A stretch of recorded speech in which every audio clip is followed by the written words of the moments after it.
ત્રીજા મુદ્દાની વાત કરી તો રાજ્યમાં દારૂબંધીને લઈને ફરી એકવાર ગંભીર પ્રશ્ન ઉભો થયો છે કે શું ગુજરાતમાં ખરેખર દારૂબંધી છે કે માત્ર વાતો પૂરતી સીમિત છે। અમદાવાદના સિલજ રાંચરડા રોડ પર ગત મોડી રાતે નશામાં ધૂત કાર ચાલકે તાંડવ મચાવતા એક પછી એક 9 વાહનોને અડફેટે લીધા।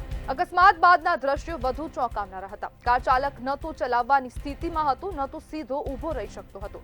લથડિયા ખાતા ચાલકને રોષે ભરાયેલા સ્થાનિકોએ ઝડપી લઈ પોલીસને સોંપ્યો। સદનસીબે આ ભયાનક અકસ્માતમાં કોઈ જાનહાનિ થઈ નથી, પરંતુ સામાન્ય નાગરિકોના જીવ ગંભીર જોખમમાં મુકાયા હતા। દારૂબંધી હોવા છતાં શહેરના માર્ગો પર નશામાં ધૂત ચાલકો ખુલ્લેઆમ ફરતા હોવા પાછળ જવાબદાર કોણ છે? ક્યાં સુધી નશામાં ધૂત લોકો સામાન્ય નાગરિકોના જીવ સાથે રમતા રહેશે અને ક્યારે નશાના કારોબાર પર ખરેખર કડક કાર્યવાહી થશે?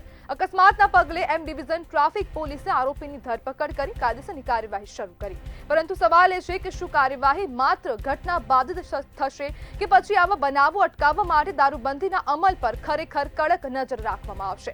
અને કેમ હવે દારૂબંધીના લીરે લીરા રાજ્યમાં ઉડી રહ્યા છે? કેમ હવે દરેક જગ્યા પરથી દારૂની જે દેશી દારૂના અડ્ડાઓ ચાલે છે તેને લઈને પણ કોઈ પણ પ્રકારની કાર્યવાહી થતી નથી?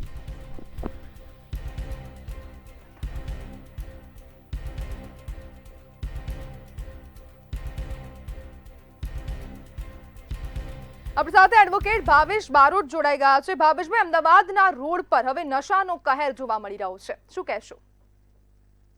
ખરેખર ક્યાંય ને ક્યાંય બધા કહેવામાં આવે છે કે દારૂબંધી છે, પણ ક્યાંય દારૂબંધી જેવું લાગતું નથી।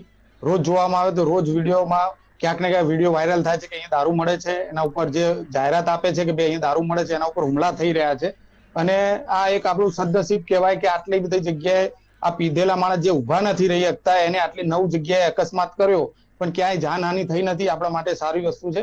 પણ ક્યાંક ને ક્યાંક દારૂબંધી ક્યાંય અમલમાં આવતી નથી। રોજ આવા બનાવો બનતા રહે છે। સિલેજ બાજુ તો વધારે પડતા બને છે। હાઈ પ્રોફાઇલ કે જે એરિયા છે ત્યાં વધુમાં વધુ જે દારૂનું કહેવાય કે એનાથી પણ કેફી દ્રવ્યો જે છે એનું વધુમાં વધુ સેવન થતું હોય છે અને બિંદાસપણે થતું હોય છે। અવારનવાર ગમે તેટલી ડ્રાઈવ કરવામાં આવે તો માણસો પકડાય છે। આ કિસ્સામાં પણ જોવામાં આવે તો કોઈ માણસનું મૃત્યુ થયું નથી।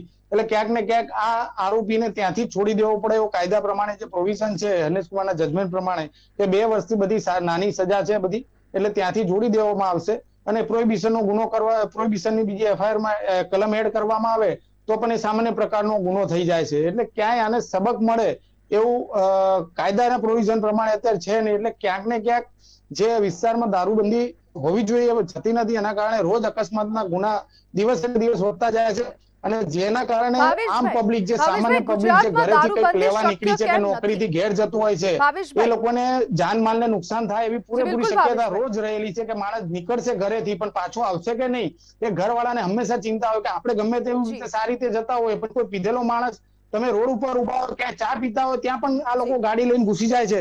એવા પણ આમાં વિડીયો વાયરલ થયા છે કે પીધેલી હાલતમાં ગાડીઓ ક્યાંક ને ક્યાંક ઘૂસી જાય છે।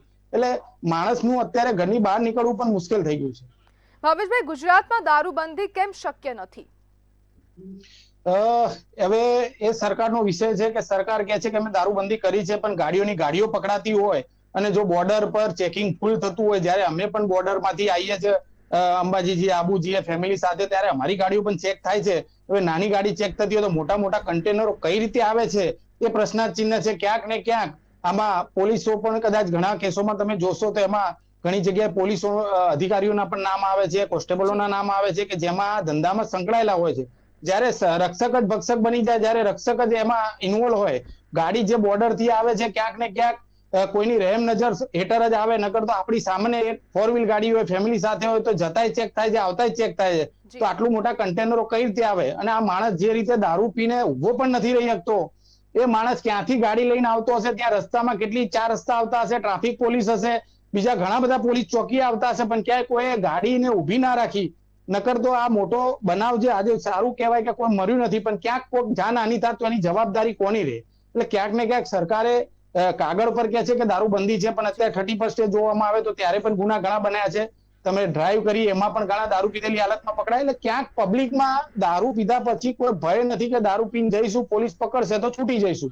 ક્યાંક કાયદાકીય છૂટીશું, ક્યાંક ઓળખાણથી છૂટીશું, ક્યાંક લાગબગથી છૂટીશું, પણ ક્યાંક ને ક્યાંક જે અમલીકરણ થવું જોઈએ એમાં સુધારો થવો જોઈએ, એની થોડી સિરિયસનેસ વધે પબ્લિક જાગૃત બને એના માટે પણ અત્યારે લગભગ જેમ પાનના ગલ્લા છે એ પ્રમાણે દારૂના અડ્ડા છે. રોજ તમે ફેસબુકના માધ્યમથી હું જોઉં છું તો ક્યાંક ને ક્યાંક વિડીયો જી, વાયરલ જી. થયા હોય છે. કાલે પણ એક વિડીયો હતો જેમાં જેને બાતમી આપી એને મારવામાં આવ્યો છે. એટલે જ્યાં સુધી સરકાર સ્ટ્રિક્ટ નહીં થાય, સ્થાનિક પોલીસ સ્ટ્રિક્ટ નહીં થાય, ત્યાં સુધી દારૂબંધી અમલીકરણ થઈ શકે એમ નથી. કારણ કે પોલીસ હું માનું ત્યાં સુધી એરિયામાં જાણતા જી. હોય છે કે ક્યાં શું ચાલી રહ્યું છે. પણ કોઈ વિરોધ કરે ત્યારે એ બુટલેગરો એને મારે છે અને એના પછી એની સામે કોઈ પડતું નથી. કારણ કે બુટલેગરોને ખબર પડી જાય કે બાતમી કોને આપી. એટલે ક્યાંક ને ક્યાંક પોલીસમાંથી પણ અત્યારે હર્ષ સંઘવી સાહેબ જે છે એમને જાહેરાત કર્યું છે કે કોઈ તમારા મિત્ર કોલેજમાં ડ્રગ્સ કે કેફી દ્રવ્ય લેતા હોય તો આ નંબર પર જાણ ભાવેશભાઈ. કરવી. બરાબર, તો એ ડ્રગ્સ પૂરતી કરી છે, પણ આ પ્રમાણે પ્રોહિબિશનની દારૂની પણ એવી જાણ કરવાની રાખે કે જ્યાં એમને માહિતી આપનારનું નામ સિક્રેટ રહે, ક્યાંક એની બિલકુલ જાનમાલને ભાવેશભાઈ. નુકસાન ના થાય તો કે 50% હદે પણ પબ્લિક એમાં મદદરૂપ થઈ શકે. જી બિલકુલ ભાવેશભાઈ, જોડાવા બદલ આપનો આભાર.